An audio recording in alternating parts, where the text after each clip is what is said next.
Oh, hi. I just wanted to talk with you a little bit about short stories. I'm looking at Mercedes Lackey's Exile's Honor, and here's the opening paragraph.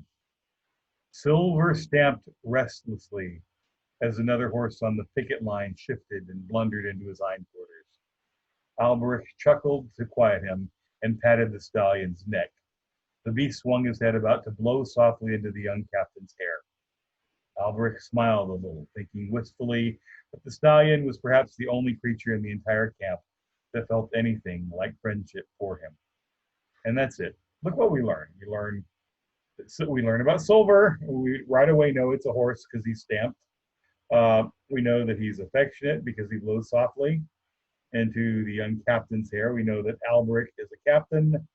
Uh, we know that he's um, probably military because he's a captain and he's on a horse. And we know that a lot of people don't like him because he feels his only friend is his horse. Um, and that's just a quick way to look at fiction.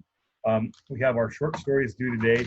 And again, I don't expect perfection, but we've talked a little bit about openers. We've read some about openers, and I had you read a couple other things about dialogue and showing and not telling. And think about the short stories you've read that you liked. They had some people, and remember we're basing our short stories on experience we had. Just as stories have people have characters or people, your story has people. They said things or did things. If you can't remember verbatim what they said, try to recreate what they said, or something similar to what they said or what they would have said. Something has to happen. There has to be a conflict or a trouble. We all had dinner, had a great time, and everybody felt a great deal of love. It's a wonderful memory, but it's not a short story.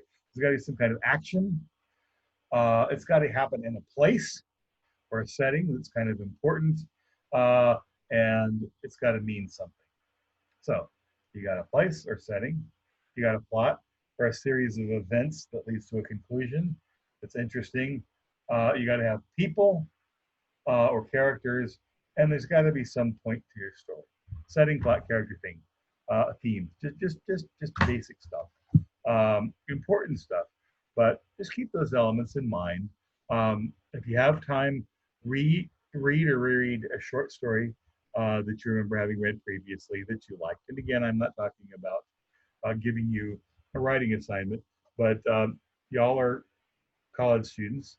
Um, Youngest of y'all, I think sophomores. There are many juniors and seniors plus as well.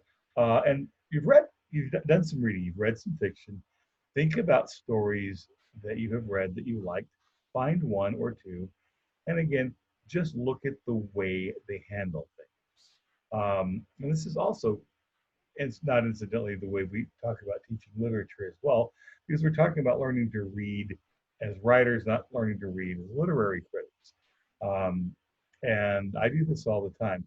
If I've got a situation, oh, I've got three characters talking at once. Where have I read where you've got three characters talking at once? Well, let me read that. Let me pay attention to the way they handle those things. If I got a fight scene or a chase scene, I read some fight scenes or some chase scenes, not to imitate, but just to get a sense about the way they give information. An argument, whatever happens. Um, Really, that's all I want to talk to you about. Doesn't have to be perfect. I just want you to be trying to engage in writing fiction. And as I mentioned, just try to write a little bit every day, 20, 30 minutes, 4 or 5 days a week. And if you've done that regularly and kept up with your journaling, it shouldn't be too stressful to type up and complete your short story. Any problems you have, anything I can help you with, let me know. But that's basically what I got to say about stopping writing or writing short stories. So if you have any questions, let me know. Thanks.